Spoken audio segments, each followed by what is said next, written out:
just wanna chill around positive vibes. Nothing negative, it would fuck up my vibe and blowing my heart. I just wanna sit back and chill and just sip wine. I came from a dark place, now I'm living that life.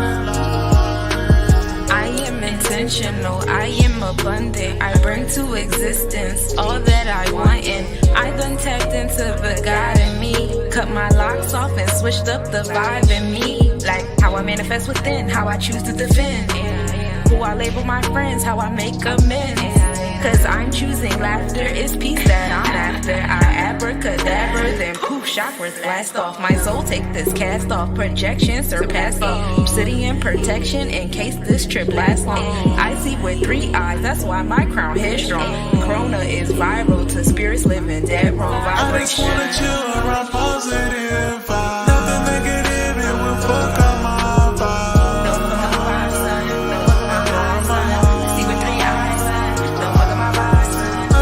Sit back and chill and just sip wine.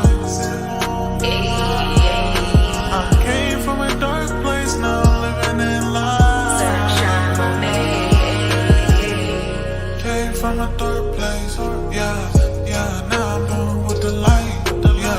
Yeah, now I'm like making moves.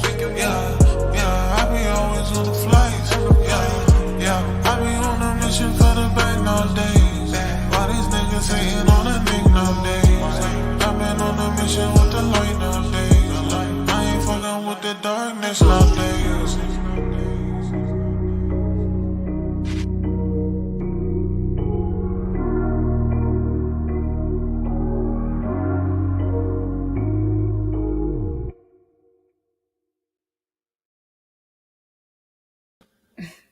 I just want to chill.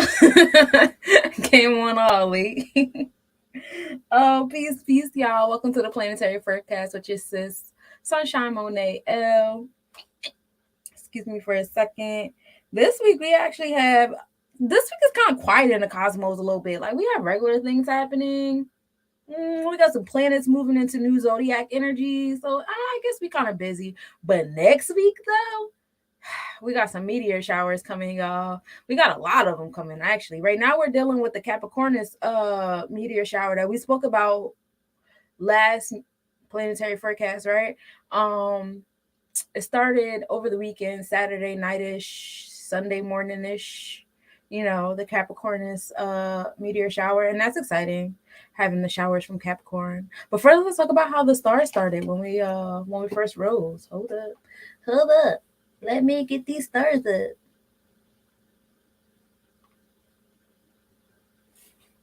Yeah, no, I still got mouse control issues, but it's cool though. You know, we gonna get through. It's small potatoes. I mean,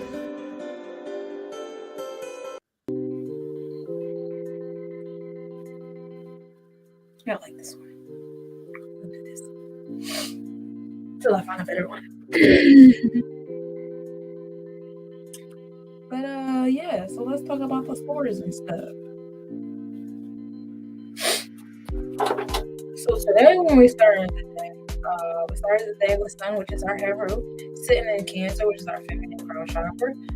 This was in actual fixated energy of Cancer, in 11th house, which is that beautiful energy of Gemini, which is our feminine throat chakra. So our Sun sitting in our feminine crown chakra, go inward.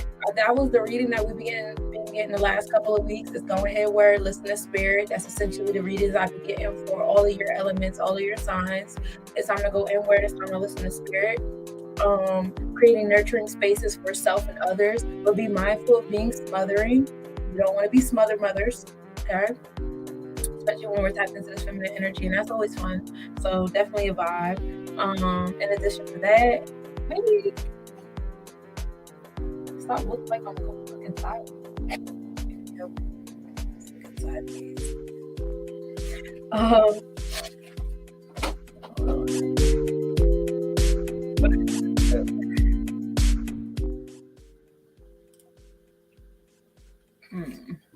All right, now we good.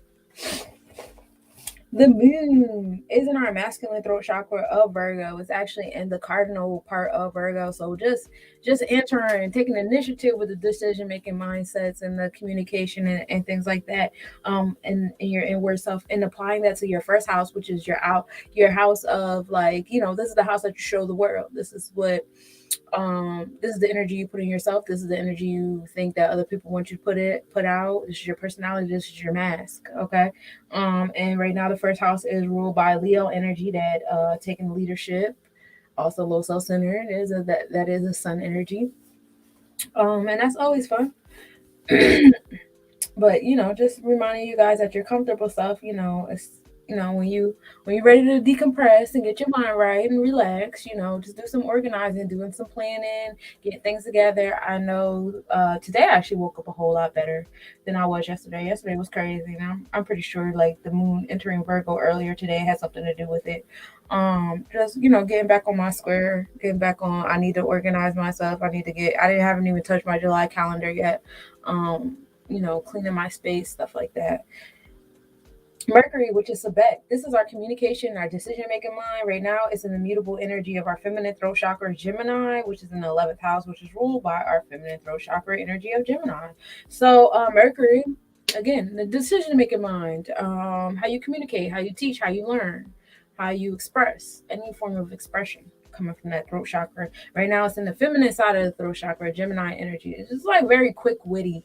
Very quick, very fast, trying to learn everything, trying to touch all different spaces. And this is in the mutable Gemini energy. So you'll find yourself having like multiple points of view on things, multiple insights on things, multiple forms of knowledge and contextual support and all those fun things on things. Just be mindful of being too fast, because Gemini energy cannot sit still for a reason. It has to be too fast. So we always dabbling in things, but not really getting beneath the surface. So to rise above this energy, definitely the mindset of thinking before you speak, most definitely. Digging deeper underneath, surfaces, most definitely.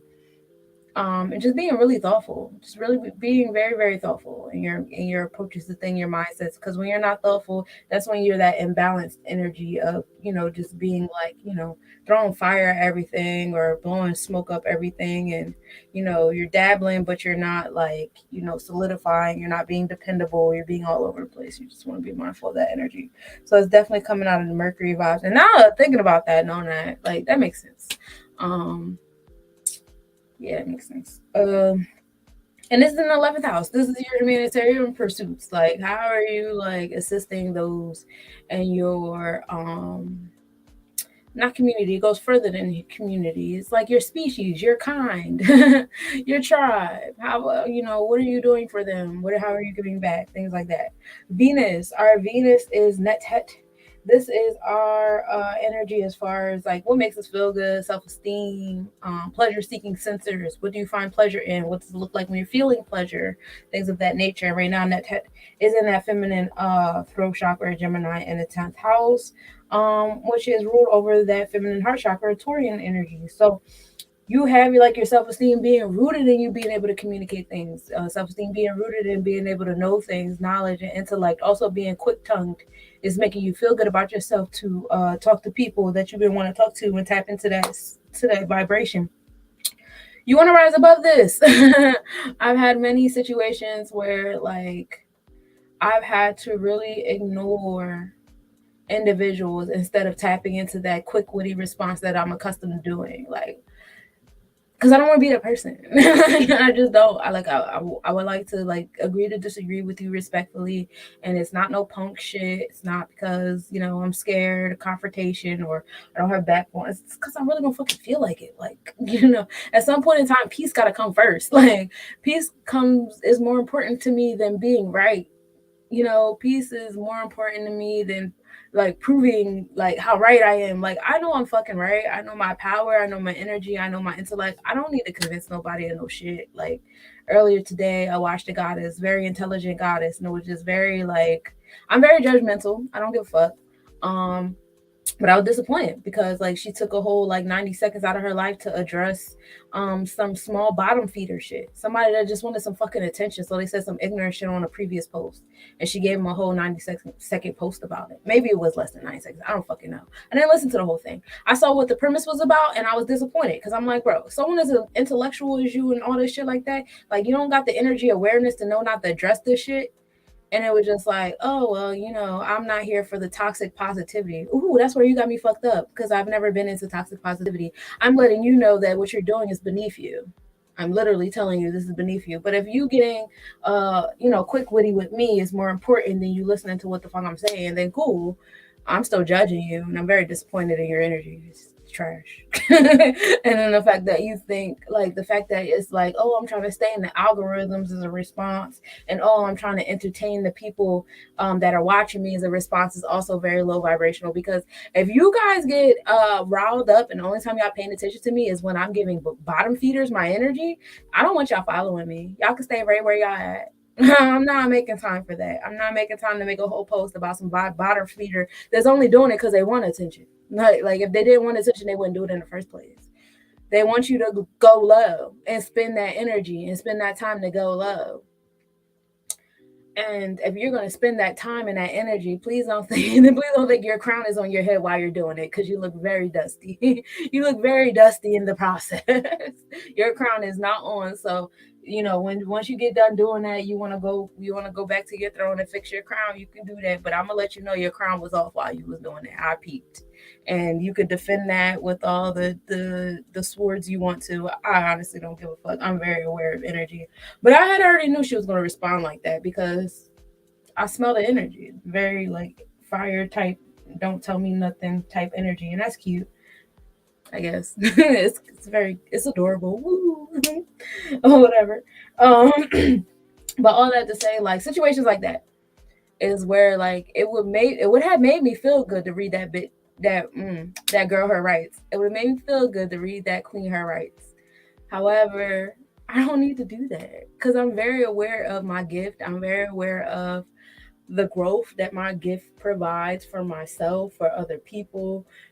I'm aware of me. I don't need to prove myself to you.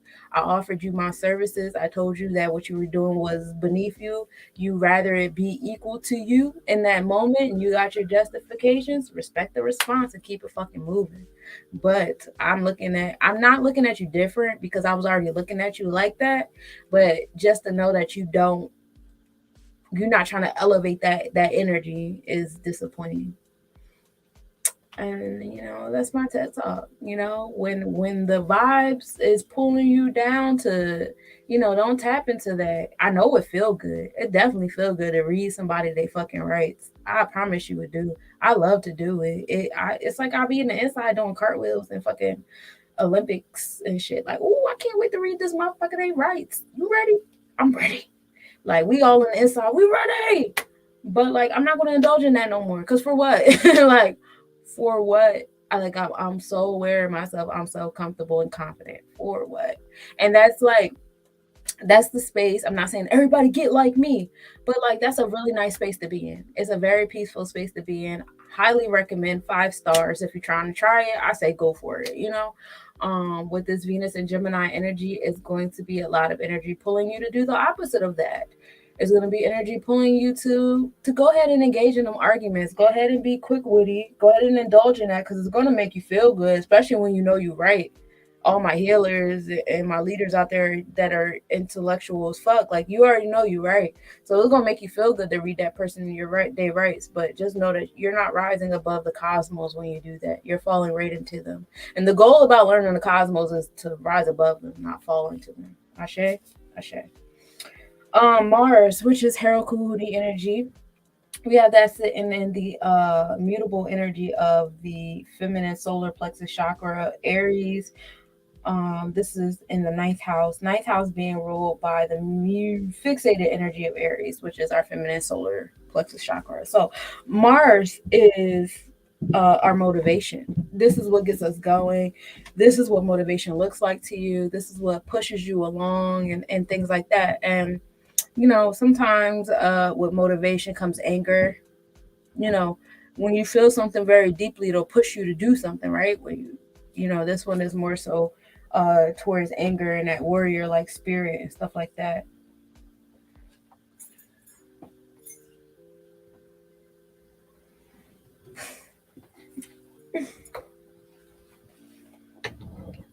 um with Mars sitting in Aries, it's like Mars is in his home space. That's my mom. It's like Mars is in his home space, of like being that warrior like energy, being tapped into new beginnings, most definitely. So if you see things around you falling apart or falling at the wayside, peace, welcome to the planetary forecast.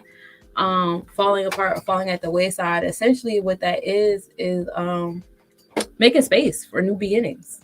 So let that, let those things fall, let those things go where it's going to go, because honestly, those things that are falling off of you is actually a new beginning for someone else. Like someone else needs that job, someone else needs that car, someone else needs that space, someone else needs that home, someone else needs that partner, that friend, that coworker, whatever. Someone else needs that. So what you're letting go of is a new beginning for someone else, but also preparing you for your own new beginning in that space. And with all this Mars and Aries energy, like if you're not rising above the cosmos, you're going to be angered by it. You will be triggered because this is a very heavy, fired up energy. However, it's sitting in your solar plexus energy. There's power that comes from this. The new beginnings is going to come in a powerful way. It's going to empower. When I talk about like the horoscope cosmos, I'm usually talking about us as a collective. What you want to do to make it personalized is you want to look at where your Mars is personally placed at and find out what position this Mars is in alliance with yours, which is why I give the degrees, 29 degrees, 14 minutes in Aries, which is the mutable energy of Aries. So yeah, just new beginnings. And it's very exciting. I'm very excited. I like new beginnings. I love surprises. And this is in the 9th house. So whatever new beginning this is going to enhance your like intellectual self, your philosophy. Definitely into like learning about other cultures, a culture other than yourself that you have been like living in. I don't know why lately, whenever I think of Sagittarian energy or the 9th house, I think of Vedic, I think of Arabic, I think of Moors. I don't really think of too much else. I know that probably means something to other people from other cultures that are like opening up their eyes and minds to what's going on within their cultures. I could only imagine what Pandora boxes you guys are opening up when it comes to looking past your government and actually looking at your true history. But for myself and the people that reside in my bubble, that's essentially what it's been. Jupiter is the energy of Tahuti. This is wisdom. If you look at this on your chart, this is where your like luck is going to come from. Yeah, this tells you where your lucky space is basically, but this is where traditions come into play. If you're creating new traditions, if you're following traditions and things like that. And we know what we do traditions, you get those candies from grandmom's pocket. You get the couple dollars from the uncles and aunts that only see you like once a year.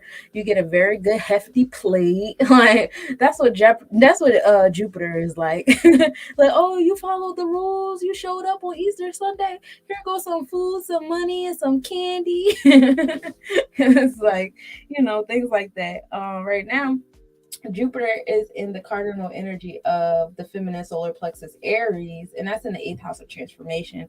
The 8th house of transformation right now is ruled over Pisces energy, which is the feminine solar plexus chakra. So, like, you have like the tradition sitting in the Aries energy of new beginnings. So, I know a lot of you guys are creating new traditions, and that's exciting. I can't wait. I'm ready for the calendars to come out. For those of you that are creating new holidays and new traditions and things like that, please put out a calendar.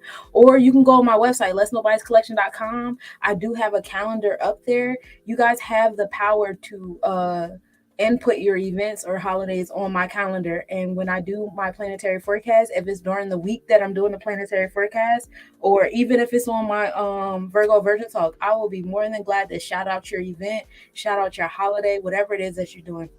For those of you who don't know, so far Let's Nobodies has one holiday, and it's during the solstice. It's called Solum Diem, We registered a star for it. It's the first star of the Let's Nobody's constellation. Trust me, we're gonna get a constellation popping. I ain't playing with y'all. It's time to create a new, you hear me? I am so tapped into this Aries energy, everything, new beginnings on everything. We gotta create our own Bibles, we gotta make up our own language. For those of you that are well versed in technology and being inventors, it's time for us to reinvent, innovate the internet so that we can have our own internet system, our own, telephone lines, whatever, because we're more tapped into the universe and in the earth, and being respectful to the universe and the earth than the people that are in charge now. And that's why a lot of stuff be backfiring, because they're not even in alliance with nature where we are. So whatever we do, it's not going to be what already exists. It's going to be new. So tapping into this Jupiter and Aries energy is going to be lit for y'all. I'm so excited. I can't wait to tap into y'all new traditions. And then you got Jupiter in alliance with like Mars energy. So you're going to be motivated to do these things, especially now today. What's today? It's the 4th, right? Yeah. Especially now today. It's a regular day for me. Yeah, it's a regular day for me. It's nice outside though. I'm gonna sit on the porch like I do any other day with my dog and roll a blunt. But yeah, it's time for us to have our own. And I don't want no more slave holidays, no more Juneteenth bullshit. I think that's so bullshit. Like, why is that even a holiday? It's a day y'all lied to us, and then y'all lied to us again because the 4th of July, it was like a couple years after Juneteenth that the 4th of July was valid for people in the fucking Texas area. South America, Texas area, and all that, and the Yamasee tribe that went down the east coast of Florida. Like, come on now, I don't want to play these games with you. Ain't nobody celebrating no damn Juneteenth. But for those of you who want to, more power and respect to your response. But I'm not doing it. I would rather us have our own holidays, our own traditions, and things like that. But yeah, so whatever you create then and there in that space is definitely going to bring transformation, which is what that 8th house does. And the transformation is ruled over by that intuitive energy of Pisces. So spirit is all over that transformation. So it's definitely a good time to tap into spirit and be like, all right, spirit, what holidays we finna come up with? And then we could do some things in honor of the deities and Orishas and all that. That's always fun. Saturn, which is Saker, we started off today at the mutable energy, 24 degrees, 34 minutes. Saturn is still in retrograde in Aquarius, which is our feminine sacral chakra, and the 6th house, which is our daily routines. And that energy is ruled by Capricorn. So Saturn is like our restrictions and our fears. It's like authority, but it's more like cutthroat type of authority. Like I always give like that RoboCop analogy. This is a space in your life where you're going to receive a lot of challenges, where you're going to have to face a lot of fears head on. Right now it's in Aquarius energy, which is all about rebellion, and I know wholeheartedly that's where a lot of people are facing their fears at, is in the rebellion in with their friends, rebellion with their family, rebellion with their spouse, rebellion in their jobs, rebellion in their neighborhood, in their government. People are rebellion in it. Sometimes it's a social, you got a whole tribe around you that's rebelling with you. Sometimes it's some dolo shit. And honestly, right now that's just like on the forefront. Like, how are you rebelling? And honestly, on my end, I've always been on the beat of my own drum. My parents can attest to that. Excuse me, I never seen anything as rebelling. I really just do whatever the fuck I want.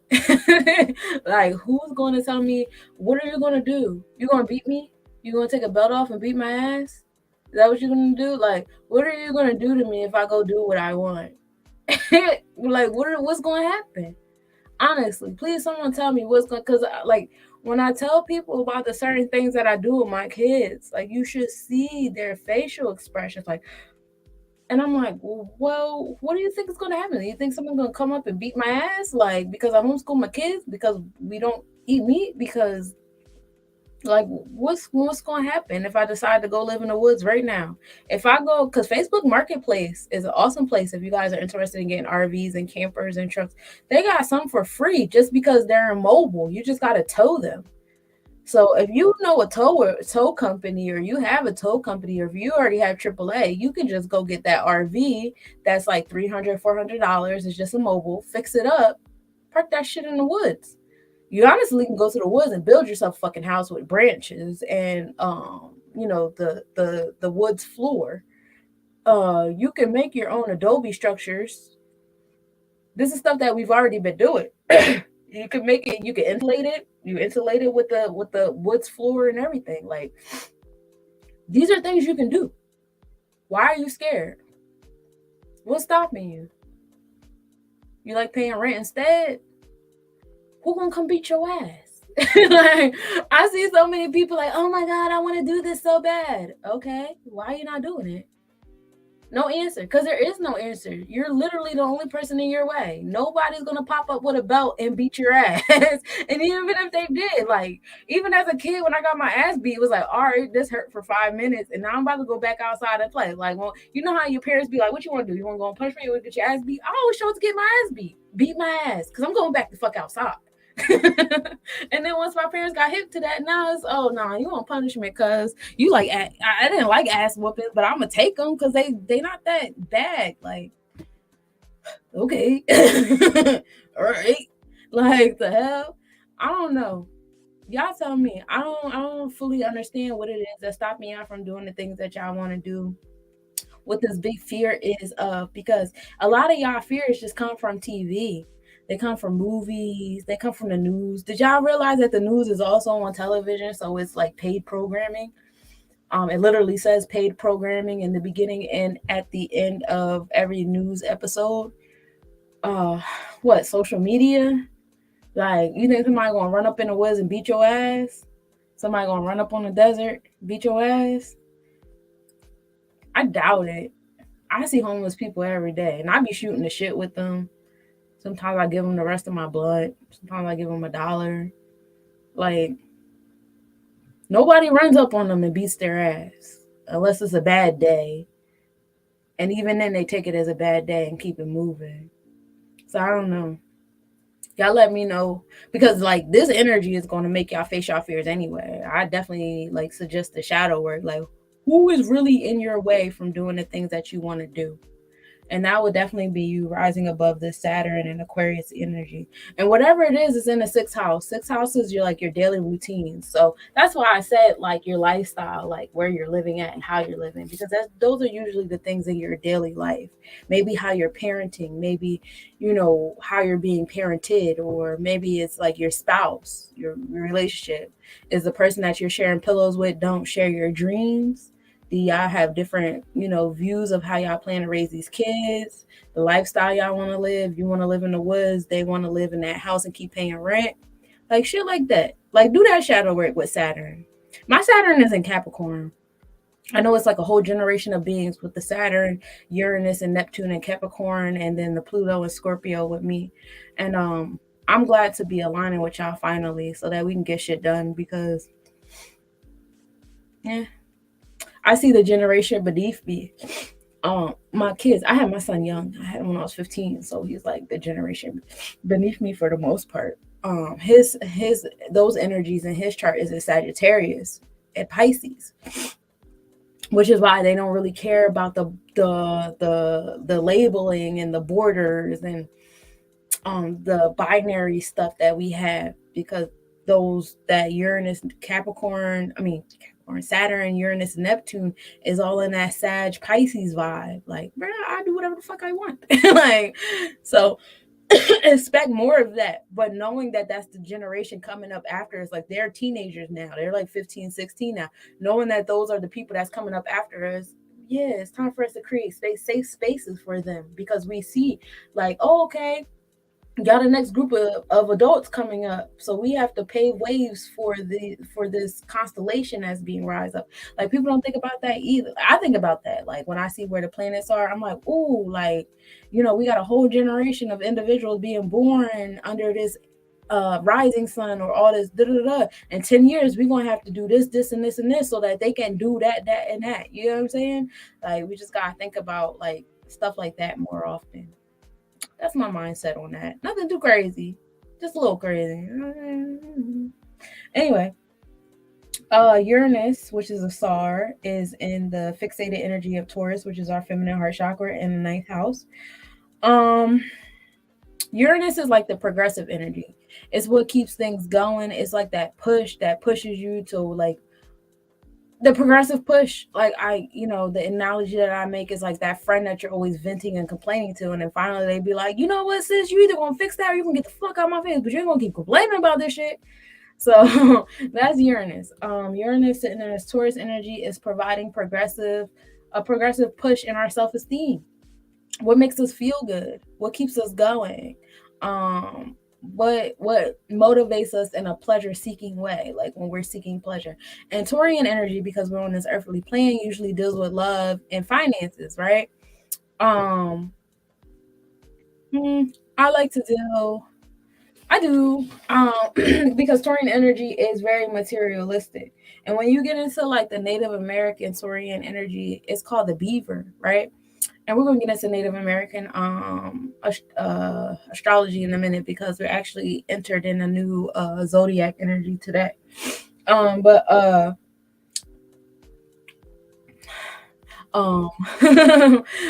is OM, and that's something that we've been taught not to do that in school anymore, because honestly we're channeling when we speak, and they're trying to prevent us from that. But I feel myself going into my ums and my ums and ums. That makes me confident. That means that the downloads is coming. I'm oming my way up there. I'm oming. But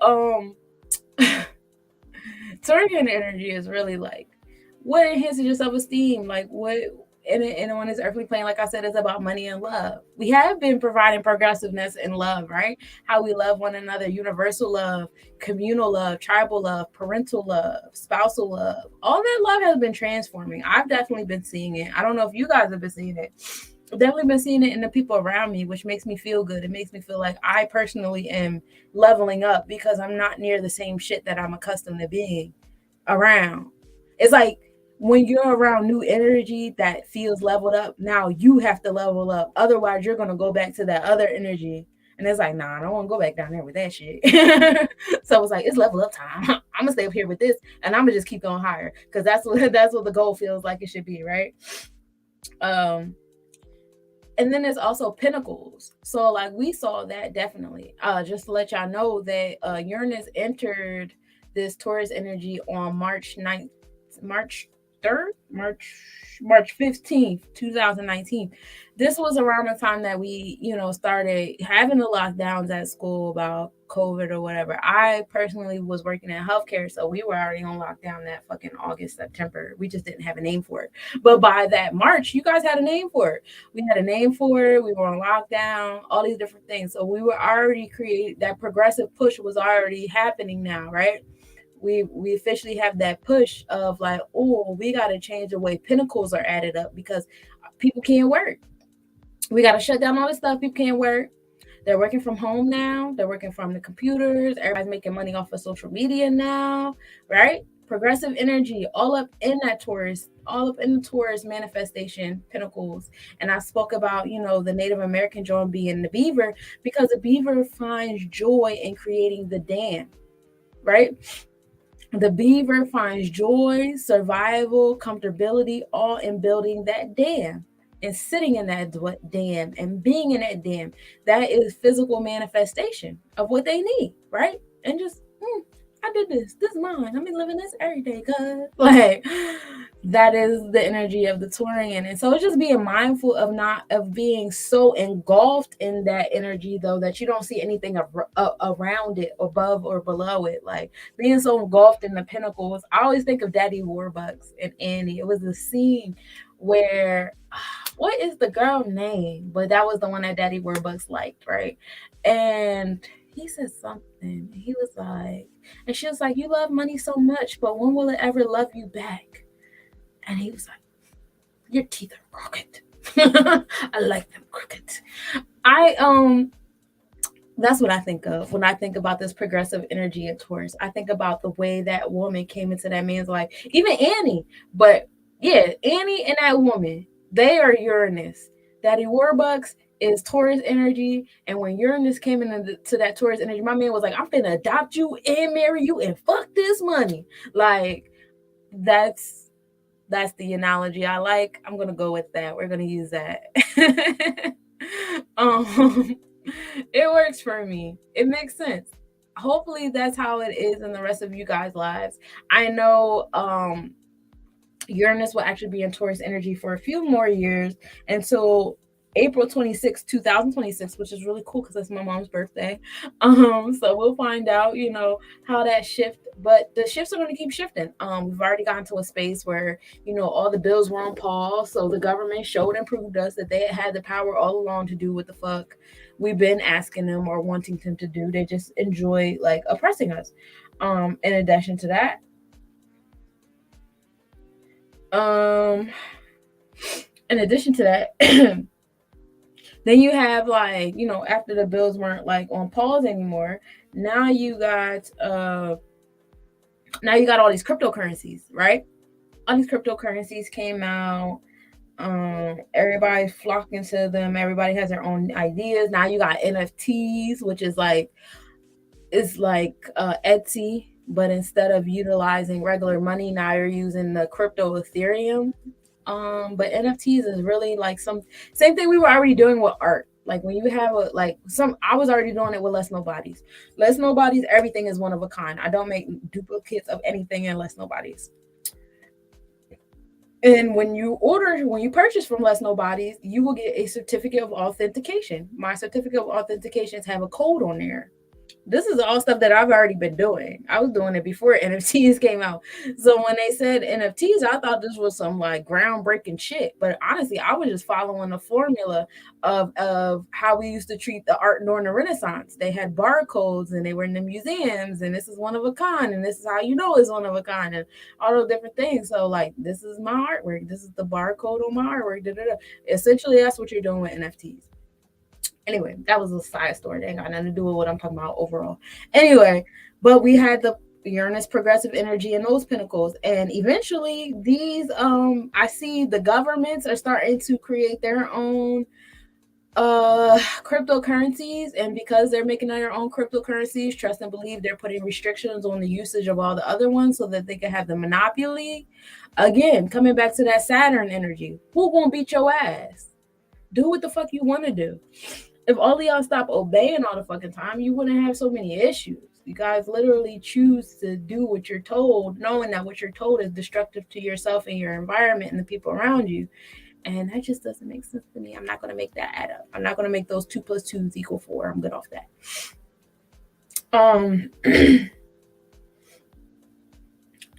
That's neither here nor there. Anyway. Eventually these cryptocurrencies are going to become asinine. Eventually the cryptocurrencies are going to be so oversaturated, we're not going to give a fuck. And you got us fucked up if you think we about to go back to this fiat paper currency shit.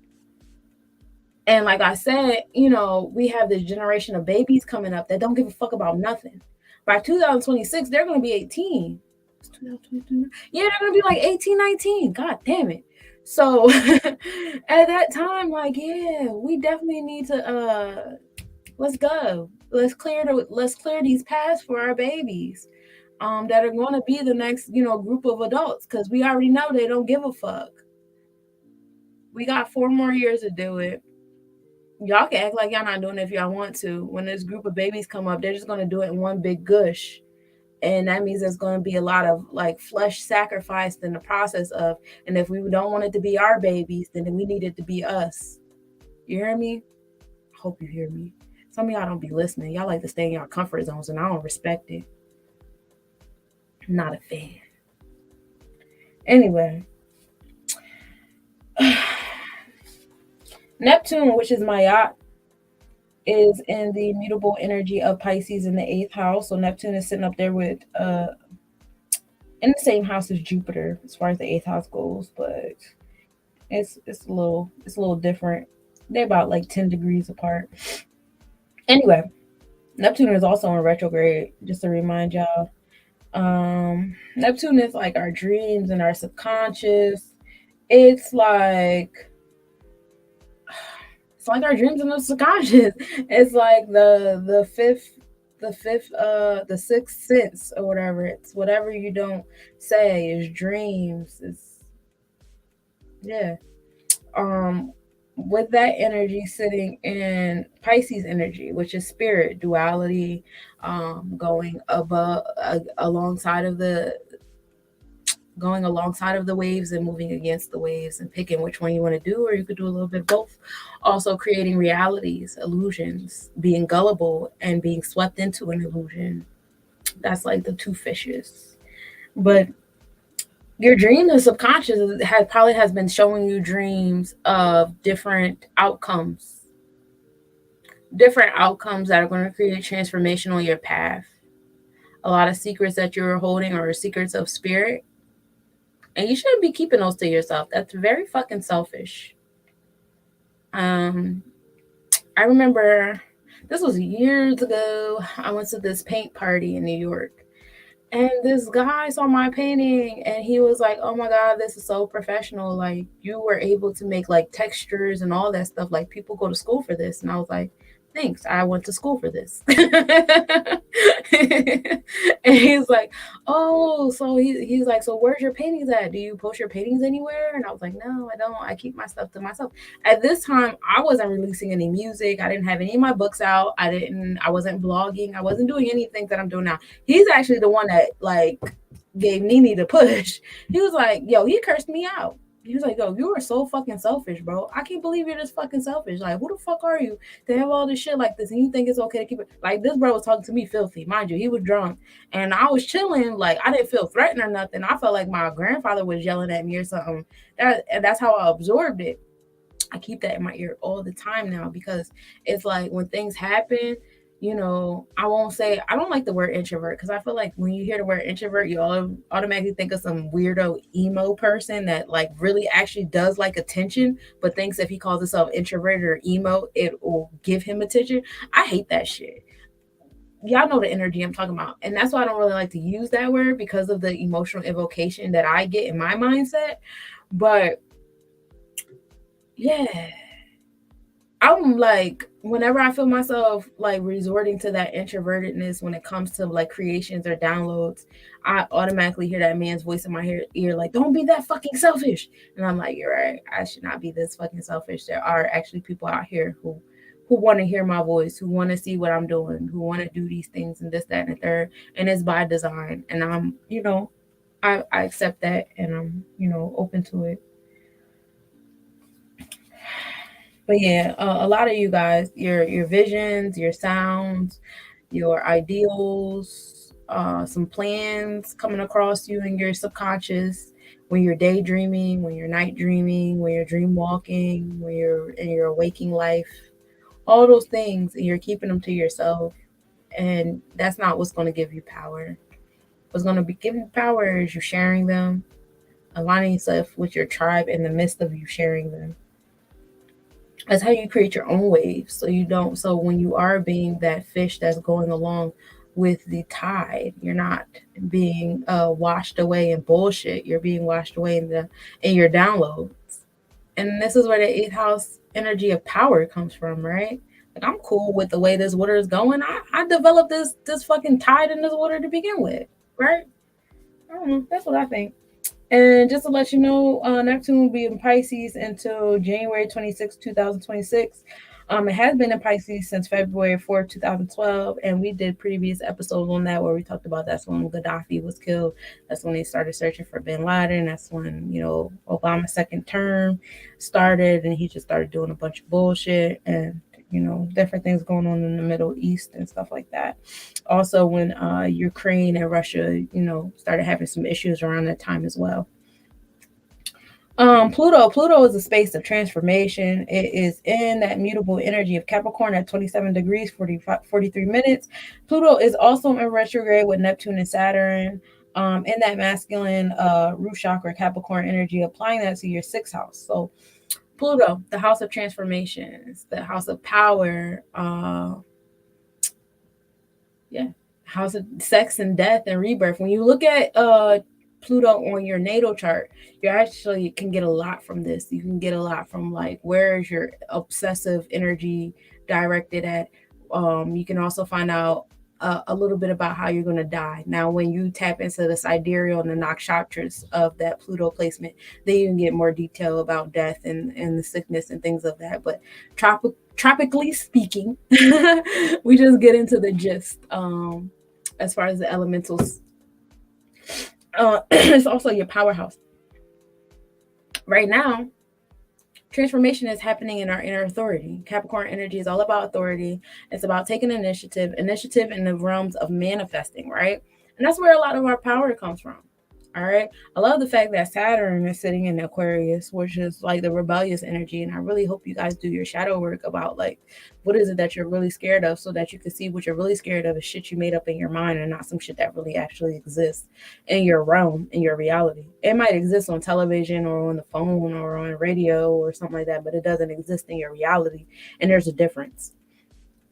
Uh, well, with Pluto sitting in the Capricorn energy, when you do that shadow work, it is going to create some transformation. It is going to create some power in your space, and we're applying that to our daily life. That sixth house energy, your wellness, opening up the gates for those generations that's coming up, knowing that their planetary placements is a little bit different than ours.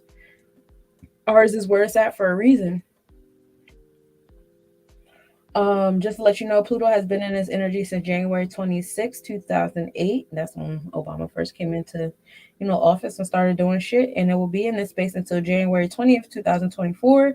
That's our next presidential election. So, that's when Pluto will enter Aquarius. That's when we'll start having transformation happening in the rebellious sector. So right now, we're having, not Sagittarius and Pisces.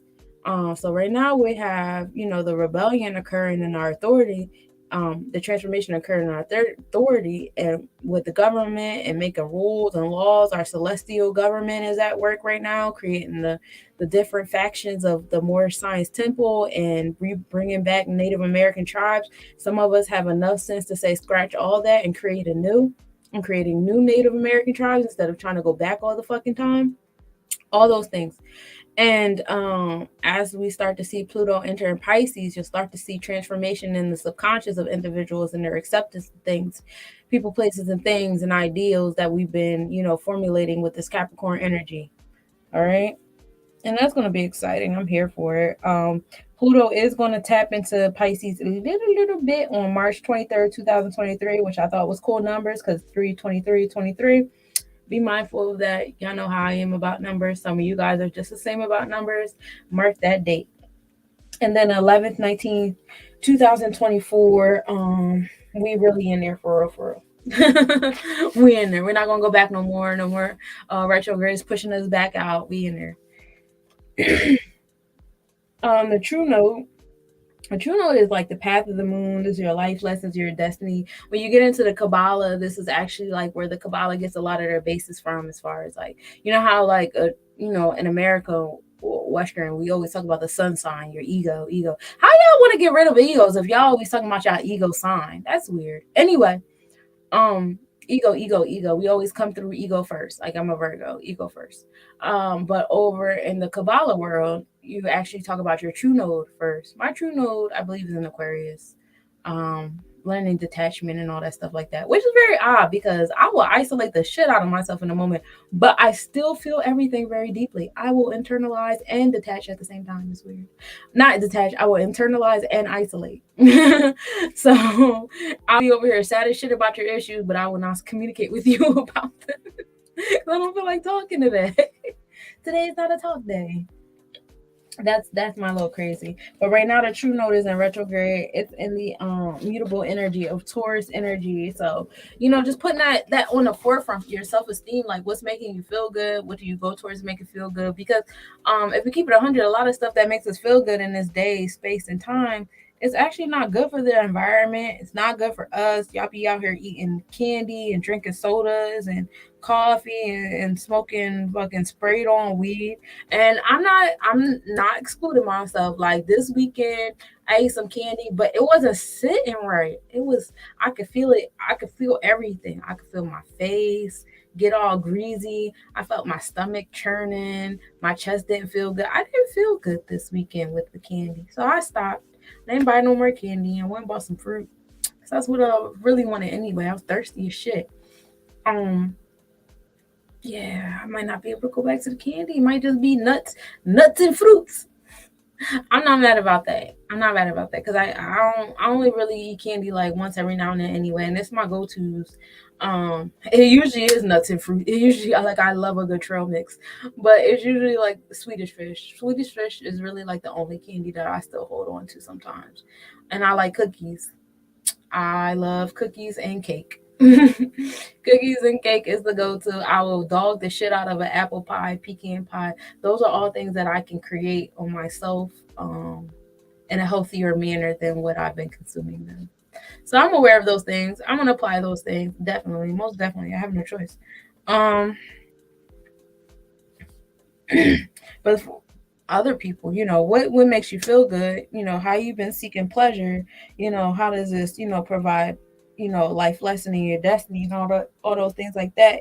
It takes the true note about 18 months to change zodiac energy. Just so y'all know, it's a little over a year before the true note changes. So we have, about a year to get this, this transformation in Taurus energy, right? And I already told you that Uranus is also on Taurus, bringing that progressive energy, and they're both sitting in the 10th house. So you touching that energy is going to bring you to a pinnacle of something, aspirations and achievements, and I think that's pretty cool. And we've seen it already. We've seen it with the transformation of love, our definitions of love, the dimensions of love. We've seen it already with the dimensions of money, property value, how we manifest things in the material, what we're manifesting in the material. A lot of things that we used to like, we don't like no more. Now we're going to other things. It used to be cool to own sneakers. Now it's cool to own land. Soon it'll be cool to own nothing and actually learn how to just live in shit. You know what I'm saying? We still have the desire to possess things. We still have the love of possession. And hopefully, with Uranus and True North still in this Taurus energy, will stop doing that. It is what it is, though. That's what I got for you for the True Node.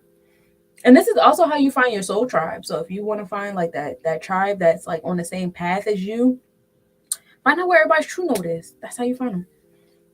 Your ascendant, this is the east horizon line. It changes every 4 hours, which is why it's good to know what time you were born. The ascendant is in retrograde. It's in Pisces in the 8th house, sitting up there with Neptune, doing this thug dizzle. Your ascendant is like your mass. This is like who you think that the universe wants you to be and who you think the universe should be to you. And right now it's sitting in spirit energy and creating transformation. And that's really like very valid. A lot of us are tapped into the spiritual energy. A lot of us see like, this is what I expect of the universe. I expect spiritual energy. I expect to walk into spaces and everybody be aware of my energy and aware of their energy, and alliance with my energy, and conjunction with my energy, and opposition with my energy, sex style. I don't give a fuck. Be aware of my energy when I walk in a room, and I can be aware of your energy when you walk in a room. You know what I'm saying? And having that level of energy awareness is very healthy. It's very considerate, very thoughtful. Be thoughtful always.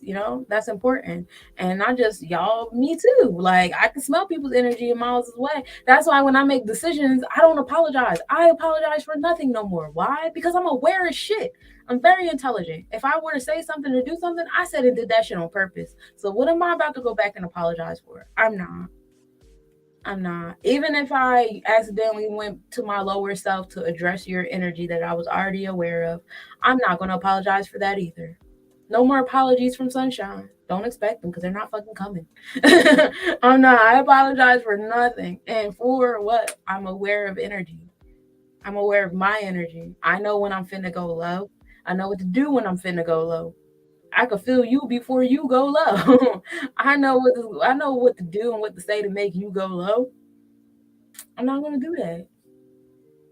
But if I do that, it was intentional, and I'm not sorry. But yeah, that changes every 4 hours. That's why it's good to know what time you were born. And the midheaven, midheaven is the middle sky. So once you get your ascendant right, you'll be able to do the calculations and get the midheaven correctly. And that changes 1 degree every 4 minutes. So it takes about 2 hours for it to change zodiac, which is also another reason why it's good to know what time you were born. Midheaven right now is in that mutable Sagittarius energy, which is our masculine sacral chakra, which is sitting in the 5th house, which is our child self and romance, that Leo energy. So fire upon fire.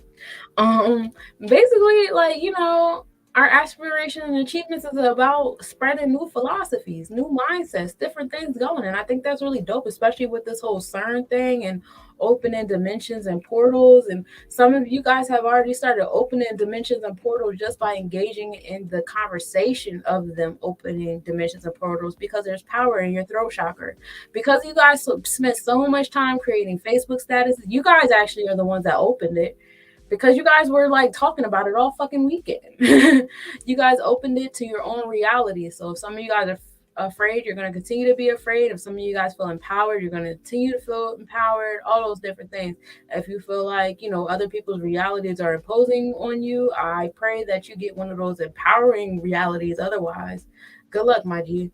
But yeah, you guys opened the portal before they even fucking flip the fucking switch with all your throat chakra and crown chakra and third eye chakra dialogue. Like, Jesus Christ.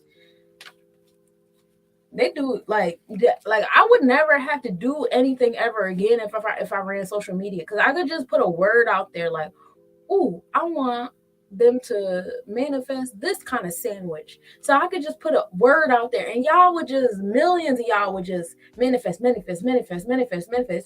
by like the end of the 24-hour period, I'd have the exact sandwich I wanted to manifest sitting in my hand. That's how like strong y'all are on the internet. That's how strong y'all are. That's how strong y'all throat chakra is, y'all crown and third eye that be creating all these fucking creative ass memes and videos and all that stuff. Y'all be putting all that shit together for stupid shit. Stupid fucking shit. Cause y'all could have put that together a long ass time ago to manifest some better shit. Y'all want to manifest fucking Me Too movements and shit. The hell? Do better. But y'all get what I'm saying. Y'all already opened it up. Y'all don't need nobody's help to open stuff up. Y'all need your own help to have proper direction so y'all can open up righteous things and not bullshit. But Lilith is a trigger. Y'all be triggering me with the bullshit. But Lilith is like the dark side. It's like the pathway of the moon when the moon is the furthest from our Earth. And that's why it gets into the dark side of self. Your shadow work, what triggers you, what pisses you off and turns you on. Right now, it's sitting in the mutable energy of Cancer, which is your feminine crown chakra, on the 11th house, which is ruled by your feminine throat chakra of Gemini. Excuse me. Just being nurturing. Being nurturing is what's triggering you. Creating nurturing spaces, being tapped into spirit, isolating yourself. Be mindful that when you're being nurturing, you're not being a smotherer to those that you're nurturing. It's easy to do that because you feel like, and you know that everything you're doing is out of love and care. At the same token, you are handicapping those that you are loving and nurturing on because you don't know how to let go or fall back, or just let the universe take the wheel after you done put everything in it. You know what I'm saying? That's pretty much it. Be mindful of the isolation, all that fun stuff. This is all sitting up in that subconscious realm of your body self anyway. Chiron, Sharon is a comment. It's all about wounds and healing. It's how you turn your trauma into a superpower. For those of you that have been raped and now you're like motivational speakers or like the first responder to rape victims and stuff. This is sitting in that fixated energy of Aries, which is your feminine solar plexus chakra, and the 8th house of transformation. So, wounds and healing. Creating new beginnings. A lot of you guys are creating new beginnings with your wounds. For those of you who are turning into healers, astrologists, tarot workers, a lot of you guys are utilizing your wounds and your traumas to create superpowers so that you can do that. Some of you guys are learning how to utilize your traumas from running a business to now coaching people on how to run a business. Some of you guys are using your traumas and parenting to become motivational speakers or create safe space circles for other people who are struggling with the parenting. Like, you guys are doing it. You guys are in line with the stars and all that stuff, and it's sitting in your powerful selves, and it's creating new beginnings, and you're being the beacon of light, and it's amazing, and you're creating transformation in other people's lives, and that's amazing. We just love the amazingness. You just keep being great, okay? Ceres is an asteroid. Just go back to Sharon. It stays in each zodiac for about 4 years. 7 to 8 years in the Aries zodiac, and then about 2 years in the Virgo and Libra zodiac. Ceres is an asteroid. It's also known as Iris. It is a dwarf planet. It brings on the EMF energy of nurturing or being a nurturer. Different forms of nurturing, such as food, cooking, custodial, custody of parents, and stuff like that. Right now, Ceres is in the feminine crown chakra of Cancer in the 11th house. So Ceres and Lilith are hanging out together. The sun is hanging out in that area as well. A lot of energy being triggered, going towards creating nurturing spaces, being that person. People want to be mother, and that's cool. Hopefully our physical masculines can tap into their divine feminine and their divine masculine that allows them to be nurturers, because that's also important. You guys are also nurturers. You guys are the nurturers that we need right now, because we've been lacking in that space for a few generations. And that's not to put any pressure on you. It's just you're needed. There's nothing wrong with being needed, right? Also agriculture, tap into being more of a nurturer on that level. Like, we think nurturing means hugging and giving people band-aids and kissing the boo-boo, but sometimes nurturing is just providing on a regular basis. Like, yo, go outside and start growing your own food. That's nurturing. Going outside and picking your food from your garden and putting it on your dinner plate, that's nurturing. Going outside and tending to your animals to have clothing, and shaving them to make your fabrics. Or you can grow flax seeds. You know how many flax seeds come in a bag? You can go to Stop and Shop or ShopRite and buy a big ass bag of flax seeds, and they'd be like $3-4, right? Because they don't really like honor flax seeds like that. You could take flax seeds and you could turn it into hair gel. You could turn it into an egg substitute. You can also plant the flax seeds and grow your own linen. Like, when you let them grow, you comb it out, and then you can weave it into fucking linen. Now you have cloth. Like, so much shit you could do with flax seeds. It's crazy. But that's like another herb that we overlook, and you could provide like a lot of like nurturing space in that. And that's always fun. So be nurturing.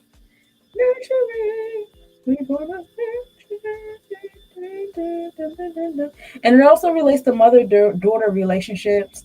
With this sitting in Cancer energy in the 11th house, I really do see a lot more spiritual mothers and spiritual sisters coming together. Some of you guys have been moving in isolation, so you'll be moving in isolation together. You'll still be allowed to be your separate self within the tribe. If you're in spaces where they feel like you guys have to be a melting pot, most likely that's not the space for you. So. And that's if that's not what you want. Now, if that's what you want, that's your realm. But I that's not who I'm reading right now. Pallas is an asteroid. Pallas is rooted in talent, arts, wisdom, defense, justice, strategy. It deals with the relationship of father and son, qualities that one may overlook in themselves. And right now, it's sitting in that feminine heart chakra in the mutable energy at 29 degrees, 32 minutes, and the 10th house, which is also ruled by Taurus energy. So, a lot of the talents is going towards, the pinnacles, being able to manifest things in the physical. A lot of you guys sit in your brains all day, sitting in your third eye and your crown chakra all day, your throat chakra all day. You're not even using your hands. Like, you don't even know what chakras them joints touch. Like, them joints is in the Taurus constellation. You gotta touch them hands. You gotta let them hands do what they gonna do. They in the hands is also in the Gemini constellation as well. There's a couple stars over there that rule over your hands.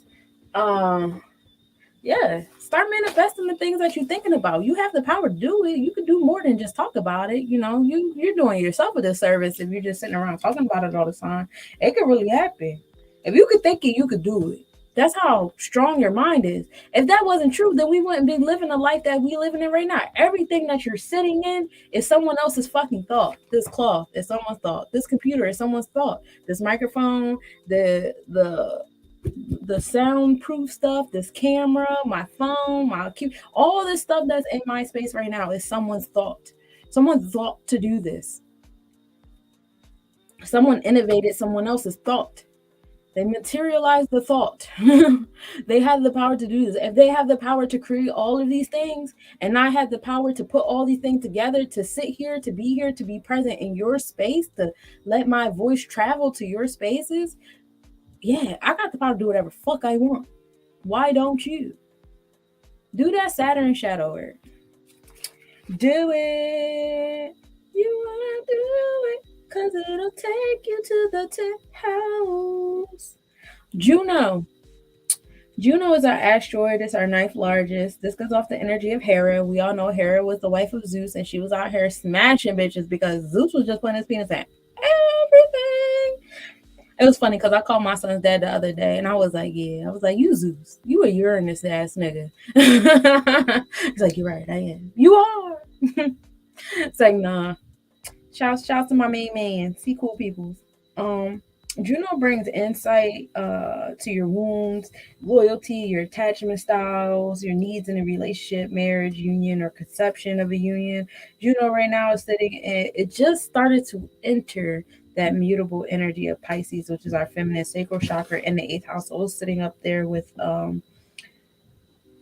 Neptune and the ascendant. Yeah. Sitting there with Neptune in our ascendant. That's what Juno is doing. And it's just, a lot of your transformations that you create are going to come from your wounds. It's time to find empowerment. I see a lot of you guys in the beginning stages where you're just now starting to speak on your wounds. And you're learning how to speak on your wounds. So your throat chakra is a little everywhere. It's a little messy with your candor and things. And because you're doing that, you're triggering the wounds in other people. And so now they're projecting, everybody's projecting their wounds on each other. And it gets messy at first. It's regular. But after a while, once you guys get past your messy stages and phases of triggering each other with your wounds, it's going to turn into like conversations of connectivity. You're going to learn how to introduce those statements better. You're going to learn how to communicate those things better with other people who have absolutely nothing to do with your triggers. They just so happen to bring a trigger up in you. Things like that. You're going to create attachments upon that. Right now, you might just be creating wound attachments because you keep talking about your wounds and you're attracting people that relate to those wounds, especially my social media people. You literally are attracting what you put out. It's called algorithms. You do that in real life as well, but you guys aren't ready to have those conversations about your magnet. Your internal magnet that attracts everything around you. So we'll just keep it to the virtual universe since it's better to comprehend. Everything you put out, you're gonna attract. You're creating a lot of trauma bonds right now, and that's a part of the process. So for those people who have already went past that process and are no longer trauma bonding, please don't look down on the trauma bonders like, ew. Like, let them have their moment. We all had that moment. We all had the people we trauma bonded with. Some of us, we went too far within those bonds because we were trying to find something that wasn't there, and we grew from it. So let them grow from their spaces. Mind you, we only have about 4 more years before we get this shit right, before our next generation of Sagittarian bodies come up. All right. And they don't give a fuck. They come down, they're going to burn everything the fuck down. So we got to make sure that the path is right for them to burn shit down accordingly without being messy. So allow our people to come up in their spaces and their phases in their own time without you looking down upon them because you went through it already. That's not right. We all, had our trauma bonds. We all, got a chance to open up the throat chakra of our trauma. And it wasn't easy. It wasn't easy. We had to learn how to communicate those things without being disrespectful to other people and other people's traumas. So allow them to have that. Now, if you want to come in as a healer and try to direct, or try to be therapeutic or try to give some insight on energy awareness, like, hey, you on a platform, you on a podium, you got people watching you, be mindful of how you communicate your trauma because, X, Y, Z. Now, if you want to do that, I think you should do that, especially if spirit is telling you to do that. Now, you should be so aware of energy. You should know that this person that you're reaching out to is either going to accept or reject what the fuck you're saying. And you need to learn how to be okay with either or because you're an energy healer. You know what I'm saying? Like, as an energy healer, I know when spirit tell me to do something, the person that I'm telling it to, they're not always going to accept me. Some of them going to talk to me crazy. Some of them going to get smart with me. And that's cool. You can do that. You have the power to do that. Just like I had the power to tell you what I told you. I can't internalize that because maybe somebody else needed to see me do that so that they can come up to me and be like, yo, can I talk to you then? They don't want to talk to you. I want to talk to you because I like what you just said. Or maybe that's just like a seed that gets planted and you don't see the roots until 5-6 years from now. You know what I'm saying? Like, you just got to be mindful of all those things. Like, there's so many possibilities that come out of that. But never think that you going low and reciprocating energy that don't belong to you is the solution, because that ain't it. I'm not finna argue with you. I told you what spirit told me to tell you. You don't want to accept it. Hey, don't do it. I be hard headed sometimes too. But that's what we got for Juno. And Vesta is like our passion. This is our inner nun. Oh, Vesta doing some things this week too. We'll get into that in a minute.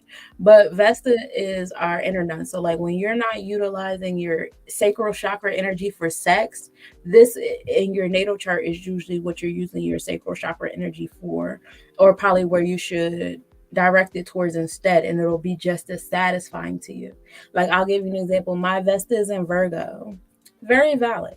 When I'm not engaged in sex, I make a mean ass affirmation song. I make some music. I make jewelry. I isolate the shit out of myself. I'll go organize, wash some dishes. I'll clean the shit out of the house. Like, yeah, when I'm not engaged in sex, I'm definitely engaged in that Virgo energy through and through. That's valid. So you find out, where you're, for those of you that are trying to be abstinent or celibate or whatever it is you're trying to do, that placement in your chart is very good place to start, as far as like on those days when you're in heat, what to do. But right now on the outside of us, on the upside, Vesta is in the cardinal energy of Pisces, which is our feminine sacral chakra, and the 7th house of one-on-one relationships. So like this is definitely like directed straight towards romance. Like a lot of y'all have not been feeling sexual or sensual or wanting to be in those kind of relationships and things like that. Vesta is sitting in that energy of spirit that's, directing you towards the one-on-one relationships that you're going to have, creating balance and fairness, that Mayat house energy, Yashe. This is the celestial worker energy, and right now it's being ruled by the Aquarius energy of detachment, social rebellion, things of that nature. That's a very exciting combination of cosmos. Just tapping the spirit for this one, man. To start meditating. That inner nun wants you to go to spirit. Definitely applying it to your one-on-one relationship. Some of you guys have been dealing with that paradigm shift of like, oh, I used to always need to be in a relationship. Now I just kind of want to be without one. Or, my libido is not what it was. Or, my prerequisites to even having access to me is different now. And it leaves me isolated a lot. Well, that's a lot of that Aquarius detached energy. Eventually it's not going to bother you being alone. It's going to empower you, because it's like you're not going to be so comfortable in your oneness. It is what it is. You know what I'm saying? And then just give you a little backstory. Vestal virgins, they actually used to do, I want to say these were the goddesses that I seen in 300, when the little weird looking oracles was like licking her face and she was whispering shit in his ears, because the goal was to keep the fire burning for 30 years. They had to devote 30 years of their life. And they could start at any age. Some of them started at 2, some of them started at 5, sometimes started at 13, but you had to be a virgin. If you wasn't a virgin, you was going to die.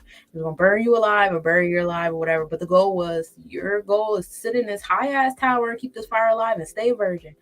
These people had a lot of power, though. Don't get it twisted. Like, they were like celebrities. Like, they would go into town, they would get shit for free. If they were going to a theater, they would get front row seats. Them seats is free. People wanted to do stuff for them. They could, go into the jails and be like, nah, we're gonna free him. And that's exactly what everybody listened to, the Vestal virgins. So, it was a very powerful place, but with that power came a big ass sacrifice, which was their ability to engage in love and romance while they were sitting in that power. They couldn't do both. And that's where that Vesta energy comes from. You can't sit in sex and sit in this power at the same time. Which one you gonna do? And then, you know what? It was somebody on Instagram recently. She sounded like she was like English or whatever. She did this beautiful little 60-second reel or whatever. It was talking about men, masculine energy, and how men need to learn how to be alone so they can empower themselves with that masculine energy. And I'm like, yeah, like the retention. Like, I remember I was dating this guy when I first started dating him. He was actually doing the no sex for 30 days. And I thought that was amazing. Like, yeah, let's do it. Like, I want to do no sex for 90 days. I'm with the shits. Like, that was so cool. And it really was empowering, to the point where it started to get addicting to sometimes, especially like those moments where you feel like you're about to fold, and then the next day you wake up and you didn't fold. Oh man, like I'm feeling myself. But yeah, find out where Vesta is on your chart.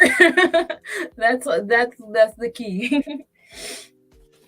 Aries is in that fixated energy of the feminine solar plexus energy of Aries in the ninth house. Ninth house still being ruled by Aries.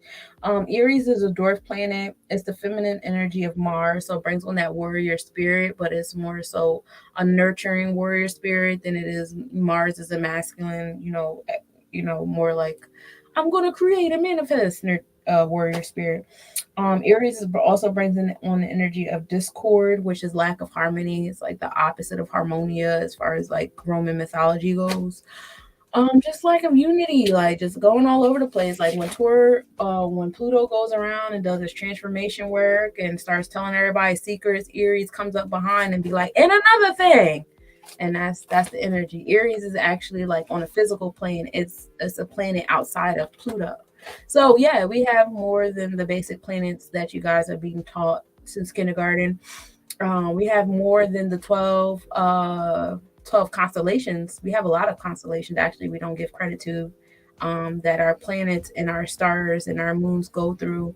And the more you guys sit with me at my planetary forecast, the more that I'm going to dive into those. I kind of bring y'all into them slowly because I've noticed that people like to argue with me in my inbox and I just don't have the time.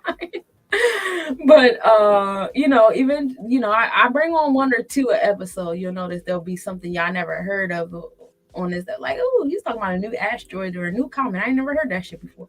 I try to bring them in slow and steady with y'all, because like I keep telling y'all, the maps are wrong. The maps of our continents are wrong. The maps of our celestial bodies are gone.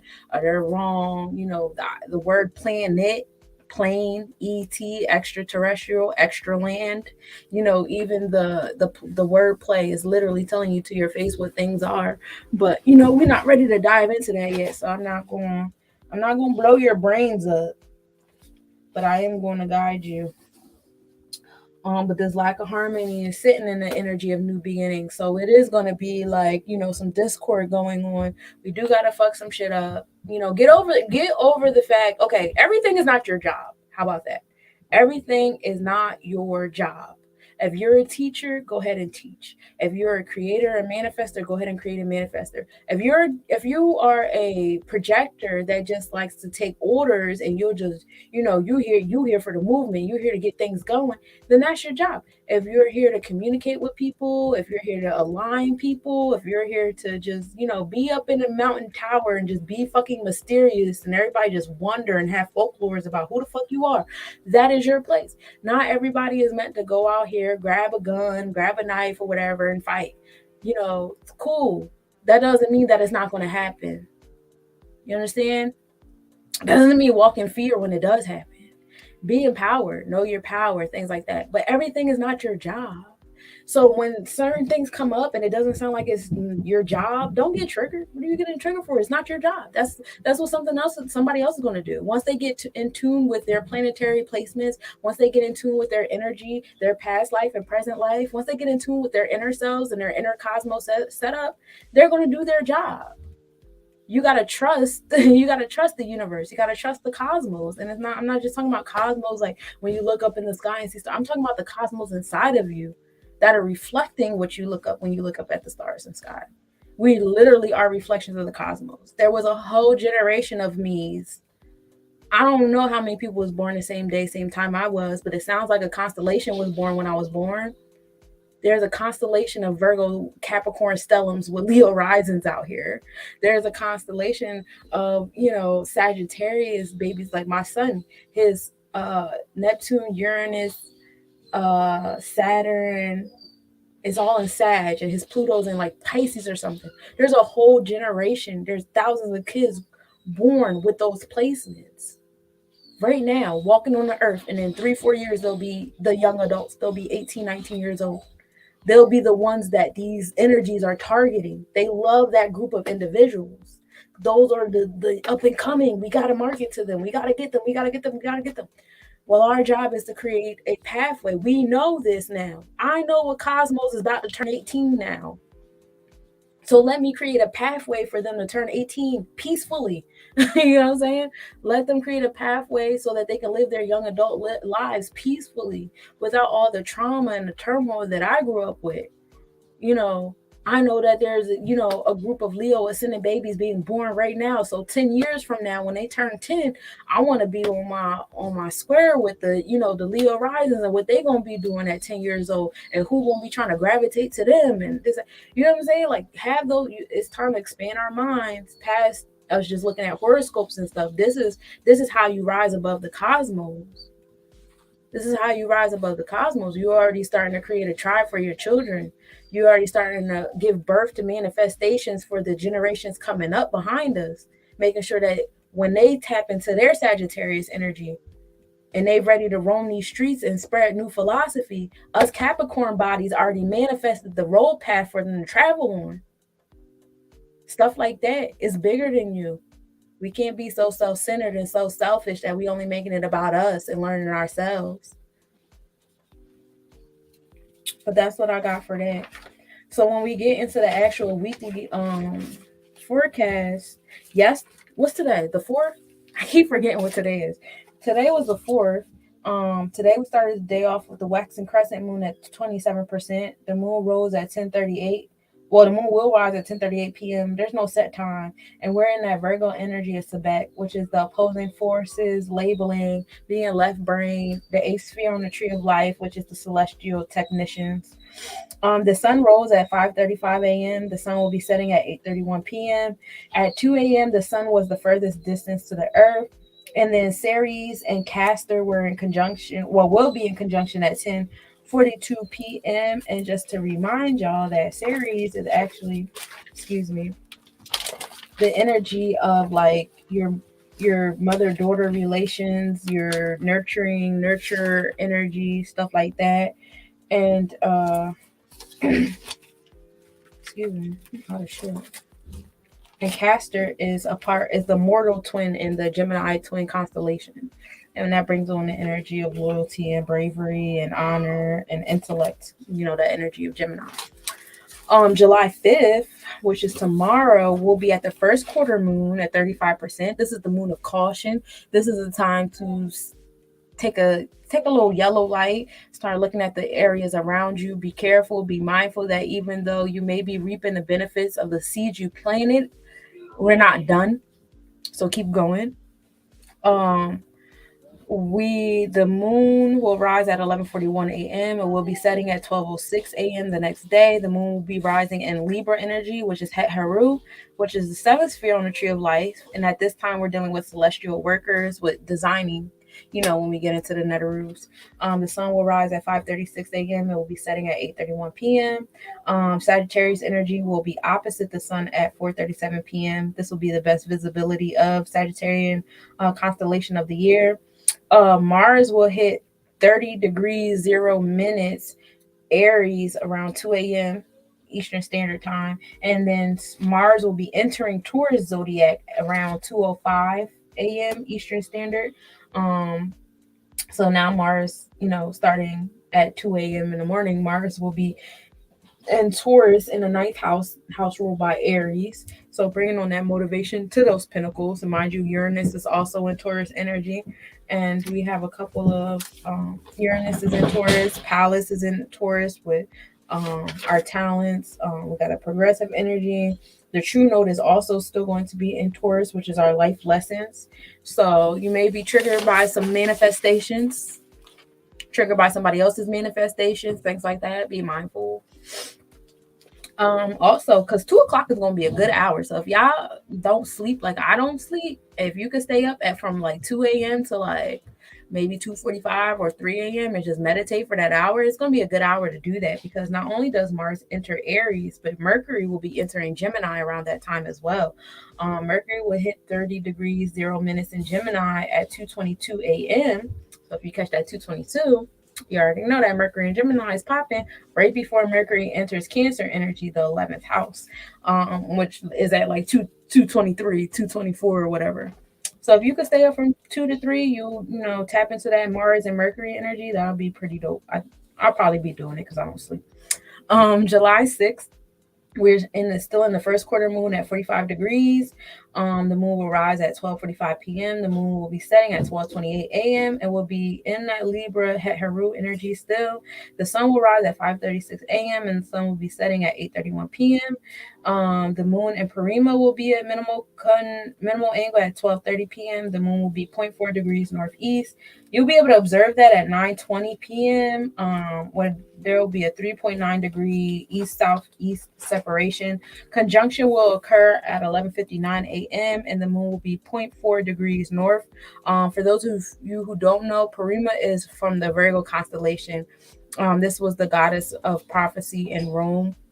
This energy rules over the left kidney. It's not a good time to marry or travel, but it's definitely a good time to plant medicine. This gives off the energy of Mercury and Venus. So manifesting, speaking things, expressing things into manifestation is a good time for that with the moon and Parima and minimal angle and conjunction. Yeah, and for those of you who realize that even though the moon is in Libra zodiac, it's still in Virgo constellation because the sidereal and the tropical charts are about 23 degrees off from each other. And then, sidereal chart more so aligns with the nakshatras, which is the actual star that energy is nearby. So if you guys listen hard enough, you'll hear that I actually cover all three charts during my planetary forecast because all three charts matter. The first quarter moon will be occurring at 10:15 p.m. on the 6th. The west side of the moon, which is crater Grimaldi, is tipped into view. This is actually the side of the moon that individuals are trying to explore because they claim that this side of the moon has water craters and ice and things, and people could be able to live on it. I think it's Antarctica, but I like to mind my business.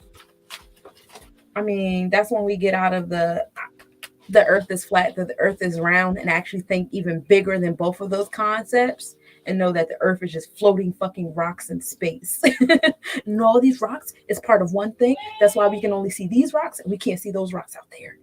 But that's just my mindset and my philosophy. I do thoroughly enjoy having conversations about this because I'm aware of the fact that I don't have all the answers, and some things that I would like to think that I know, I probably don't know. July 7th, we're dealing with the waxing gibbous moon at 56%. The moon will rise at 1:52 p.m. It will be setting at 12:51 a.m. It will still be in that Het Heru Libra energy. This is the moon endings. So now we've done like all the cleanup during the moon of caution. We cleaned up those odds that just didn't serve us. Now we are in the space of like we're closing up our project. For those of you who open up projects in alliance with the phases of the moon, this is around the time we start closing things up, or at least close like if you can either have a really easy project that just spans over one phase of the moon, or you can have a really big project and the small steps be divided into the phases of the moon. If you're in that realm, this is a time to like close up step 1 or step 10 or whatever of whatever it is that you're doing. The sun will rise at 5:37 a.m. The sun will be setting at 8:31 p.m. The moon and Spica will be in conjunction at 10:31 a.m. The moon is 4.6 degrees north of Spica. Minimal angle will occur at 2:25 p.m. The moon will be 4.1 degrees north-northeast, and we'll be able to observe that at 9:15 p.m. with a separation of 4.9 degrees east-northeast. And for those of you who don't know, Spica is also in the Virgo constellation. This is actually the brightest star in the Virgo constellation. It's the 15th brightest star within our realm of stars. This is located on the ear of grain on that constellation.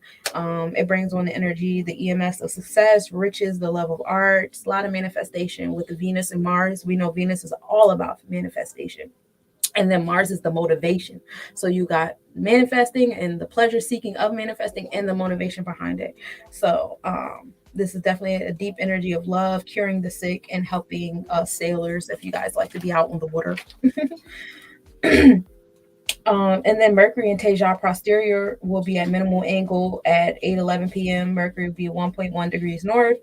Conjunction will occur at 8:36 p.m. Mercury will be 1 degrees north. And for those of you who don't know, Teja posterior is a star in the Gemini constellation. It's actually located in the back foot of the Gemini twin, and this brings on the energy of protection. This is another star that actually rules over your hands. Like I was talking about before, like Gemini had stars that rule over your hands. Teja posterior is one of them. Your arms and shoulders. And this is a good time to return from a journey. Also a good time to tap into your health and tap into goodwill. July 8th, we're in the waxing gibbous moon still at 67%. The moon will rise at 3:01 p.m. The moon will set at 1:16 a.m. Now we're in Scorpio energy, which is Harold Kabuti. Now we're dealing with the fifth sphere and the Neterules, and this is enforcement by the celestial government. So we started with the celestial workers designing. Now we're dealing with the celestial enforcement. Now we're really dealing with manifestations. The sun will rise at 5:38 a.m. and the sun will be setting at 8:30 p.m. Albalda will be opposite the sun at 9:30 a.m. Mind you, I'm talking about Eastern Standard Time. And for those of you who don't know, Albalda is a part of the Sagittarius constellation. It's located on the back of the head of the archer, and it's a good time for harvest, gain. If you're building anything, it's a good time for building. If you're beginning your traveling, definitely want to travel on this day. It's a good time. Opposites give off the same energy as conjunctions. It's very strong. With the sun being, the bigger energy than Albalda, we can, assume that that nurturing energy of and isolation energy of Cancer is going to somewhat overpower that energy of harvest and gain. But we know that nurturing and harvesting kind of go hand in hand. So definitely find yourself manifesting things that are going to provide like soul food to the people around you. It doesn't have to necessarily be like legit plants and we grew our food, but like, you might have like an event, conversation, interaction, or just being present, around someone and it providing that nurturing spirit. Just be mindful that when you're in the process of manifesting these nurturing physical things, tangible items, that you're not smothering those individuals or handicapping individuals with what you are. Because you do people disservice when you like drink shit for them. You teach them how to drink, but if you're drinking it for them and you're not around all the time, that one time, they're like, dang, you're not even here to drink it for me, and you're not. So that is the thing to be mindful with the strong Cancer energy, honestly. And then Saturn and Deneb Al Jodi will be in conjunction at 8:44 p.m. Saturn will be 1.5 degrees north. Deneb Al Jodi gives off the energy of Capricorn. This is actually located at the tail of the goat. This brings on the energy of happiness, the energy of Saturn and Jupiter. So it's like bringing on that authority, that structure of authority, at the same time bringing in the luck. Like I told y'all before, like, oh, you showed up to Easter Sunday, here go a big ass plate, here goes some dollars from auntie and uncle, here goes, it's like the luck, the generosity that comes from you following traditions. But we had spoke on that before with us being in the process of creating traditions of ourselves, right? Creating our own traditions. So if those of you who are already being frontiers or pioneers of that realm, thank you. I look forward to celebrating the holidays that you guys create. July 9th, we're in waxing gibbous moon at 77%. The moon will rise at 4:15 p.m. The moon will be setting at 1:44 a.m. And we're still in that Scorpio energy. The sun is going to rise at 5:38 a.m. and the sun will be setting at 8:30 p.m. The moon in Zubin al Janubi will be in conjunction at 5:02 a.m. The moon will be 0.6 degrees south. Minimal angle at 4:55 a.m. The moon will be 0.5 degrees south.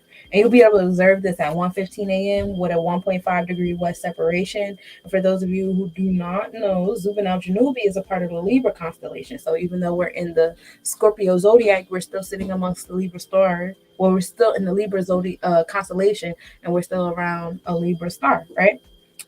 So this is actually located in the southern scale of the Libra, which zodiac, which used to be considered the southern claw. So as above, so is below. So when they started changing the borders down here on this map, they started changing the borders up there on those maps. So a lot of the stars used to be a part of other constellations, but because there's new borders now they're part of different constellations, and some of them are just sitting in fucking limbo, like I don't belong to no constellation. And that's the same thing they did with the lands down here. That's the same thing they do with your body and your body systems. It's a lot of little body parts out here that's just swimming around like, hey, we ain't in no body system. Y'all didn't label us as anything. We just living our best life.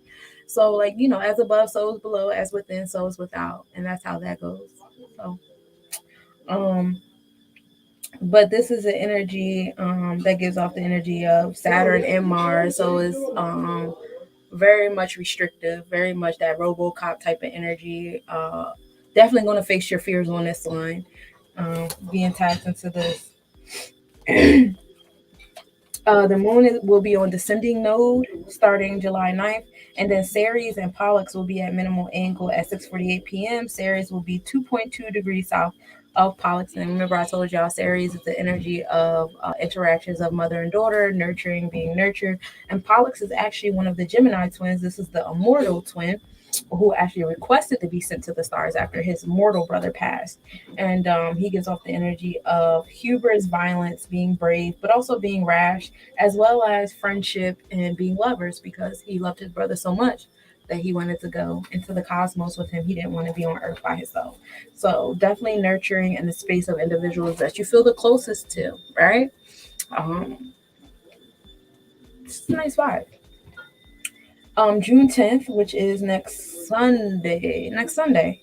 We're still in the waxing gibbous moon, 86%. The moon will rise at 5:32 p.m. The moon will be setting at 2:19 a.m. Now we've entered the energy of Sagittarius, which is Tahuti. This is the second sphere in the Netherus. This brings on energy of wisdom and the power of knowing said wisdom. The sun will be rising at 5:39 a.m. The sun will be setting at 8:29 p.m. The moon in Dashuba will be the moon will be 0.6 degrees north northeast at 9:26 a.m. and you'll be able to observe that at 1:46 a.m. with a 5-degree west northwest separation. And then conjunction is going to I don't know why I can't talk. Conjunction is going to occur at 9:12 a.m. and the moon will be at zero point 0.6 degrees north. And for those of you who don't know, the Shuba is actually a star in the Scorpio constellation. It gives off the energy of Mars and Saturn.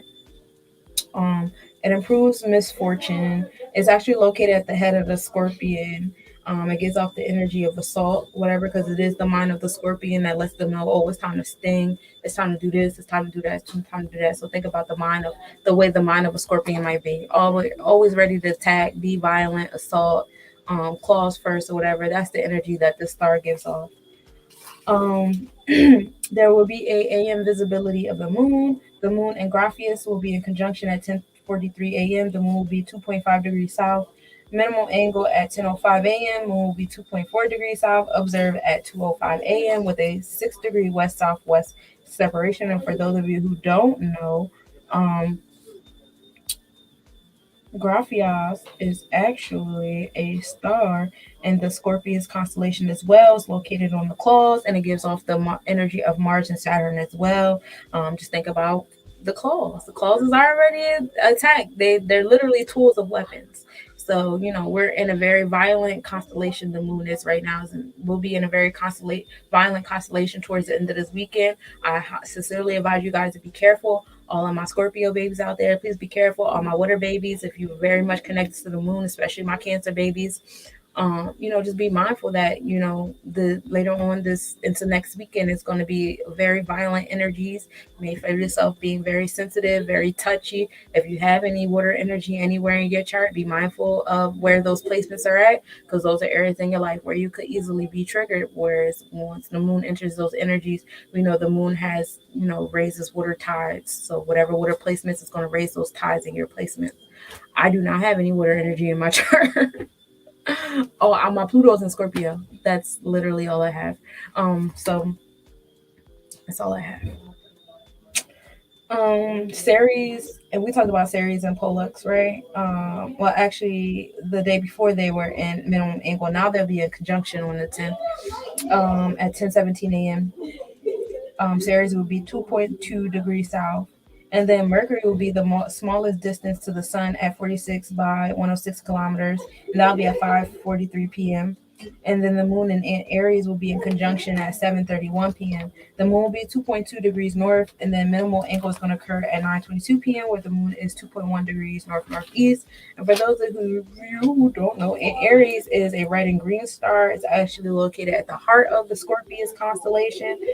It gives off the energy of Mars and Jupiter as far as being prideful, demanding, but also liberal, also about, that good fortune and luck and things like that. So it's a nice combination. Uh, June 11th, we're in the waxing gibbous moon at 93%, closely making our way to that full moon that's coming. Um, the moon will rise at 6:49 p.m. It'll be setting at 3:02 a.m. We'll still be sitting in that Sag to Hootie energy. The sun is going to rise at 5:41 a.m. The sun will be setting at 8:30 p.m. On June 11th, which is next Monday, Vesta will be stationary at 1:18 a.m. before beginning retrograde motion. So that whole spiel I went on about Vesta being about, this is a space in your sacral chakra where when you're not engaging in sex or sensual activity, you would actually probably be just as satisfied or like trigger the same brain waves if you engage in this activity. And it's best to look at your natal chart to find out where your Vesta placement is. But right now, Vesta on the outside of us is sitting in, let me go back to that page. Vesta is sitting in Pisces in that seventh house. So Vesta will be going in retrograde next Monday at 1:18 a.m. And Pisces in the seventh house, tapping into spirit, making you go slower in that realm. So if you already feel your libido decreasing, being sensual, no longer being like on the forefront of your brain, because I know this past couple weeks you guys have been spending your time, tapping into spirit, speaking, life into your traumas, trauma bonding, and all those things like that. The next few steps will be kind of like isolating yourself, slowing down in that space, really not wanting to engage in certain things that trigger the same brainwaves. We say like sugar, caffeine, drugs, all those trigger the same brainwaves as well, right? So, those things will no longer be, satisfying either. It's really going to be tapping into spirit. It's really going to be manifesting. It's really going to be going outside and being in nature and grounding yourself. And nothing else is going to satisfy you. And you're going to have to figure it out. You're going to have to figure it out.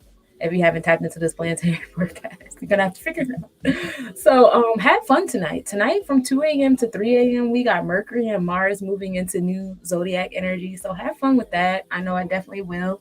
I appreciate you guys for tapping into my weekly planetary forecast. Oh! I want to talk to you guys about the new zodiac energy. So today we started a new zodiac energy in the West African zodiac. We are dealing with the Judge. This starts from the no, tomorrow. It's tomorrow. We're still in the ancestor today. But if you guys didn't know, the ancestor was June 5th to 4th of July. And this energy is very powerful. It imposes itself over the other signs, of course. And it gives off the energy of strength, charm, wisdom, and manipulates to get what they want. You must learn to interact with environment. If they learn to not abuse their power, they can be great leaders. And that's for those of you as individuals and us as a collective. The Judge starts tomorrow, and that's the 5th of July to the 4th of August. And it's all about understanding and listening to others and how important it is, and having primitive desires, or your desire to go back into nature to do primitive things, to garden and hunt and all that stuff, may come into the forefront, especially with Vesta going in retrograde. They're a great sense of duty and good conscience, great mediators. Willpower, drive, authority, and initiative are active powers, which is super awesome, and also can display egotistical traits or need alone time. So that is the energy as far as West African mythology goes. For those of you who don't know, when it comes to Native American astrology, we're actually in the woodpecker energy, being sensitive and protective, caring nature can be a virtue or vice. Nature, nurture yet hard to let go, and can smother with that nurturing energy. As far as Arabic astrology, we are sitting in the Al Saratan. I know I butchered the shit out of that. But yeah, so like in different cultures, we're in different things. Happy beaver season, no, happy woodpecker season to everyone. Happy, judgment season begins tomorrow. Yeah, I love the Judge. I'm in INFJ. I don't know what order those letters come in, but I'm definitely Judge is in one of them letters, and so is introvert. So I'm in there. Yeah, we start judgment season tomorrow. Is you ready to be judged by the judge? Like, no. I just be playing, I just be saying stuff. In addition to all this that's going on, now I want to get into my elemental reading so I can let y'all go. I done had y'all long enough.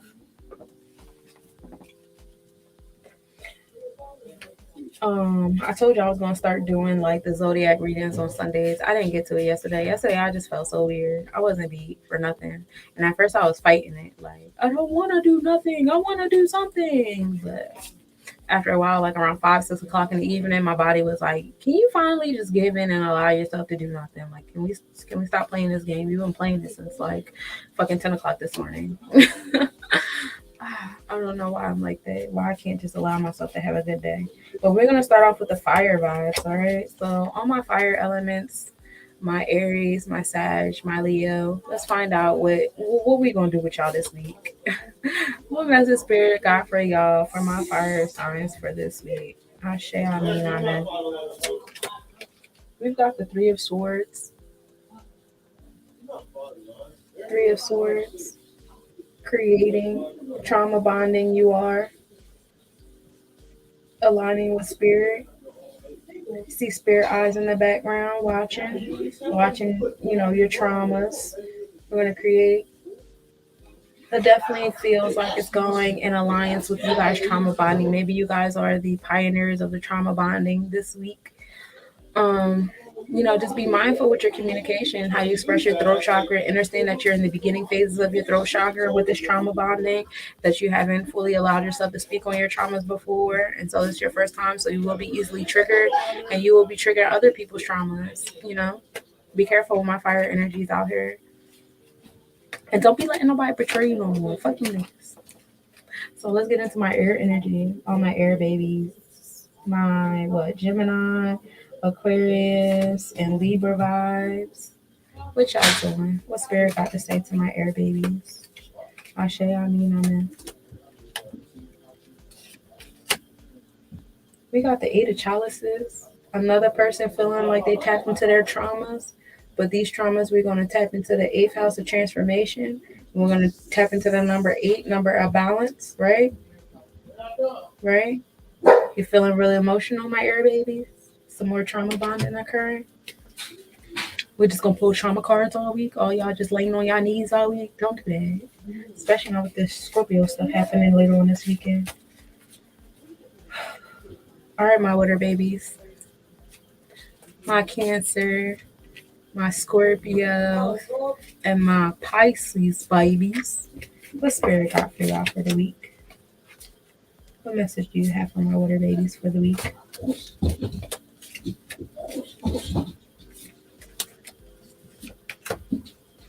6 of Wands. 6 of Wands, and y'all pouring at other people's cups.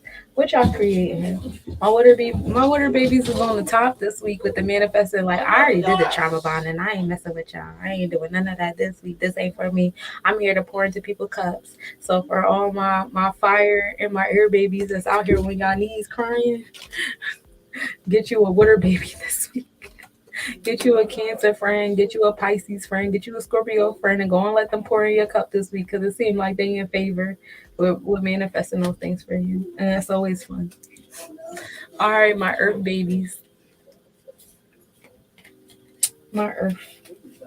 What you got for my Earth babies? My Virgos, my Capricorns, my Taurians, my manifest materialized babies.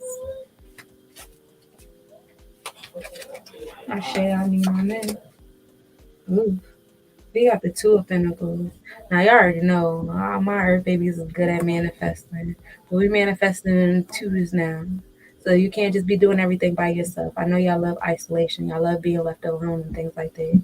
But it seems like you're going to need a team for these manifestations and these pentacles that you're coming towards. You're not going to do those by yourself. You're not doing those by yourself this week. So go on and tap in. Go on and listen up. You got the goddesses pop locking and dropping into the vibes. I love it here. So it seems like this week things are in favor for my water and my earth babies. My air and my fire babies. Get you an earth and water friend this week. It's important. So that is my reading for my elements for the week. That is my planetary forecast from July 4th to July 11th. I thank you guys for tapping in. I'm going to play a little infomercial. If you would like for your music video or your trailer to be played during our episodes, please reach out and let a goddess know. Lessnobodies@gmail.com, or you can inbox me on Facebook or whatever. I am here.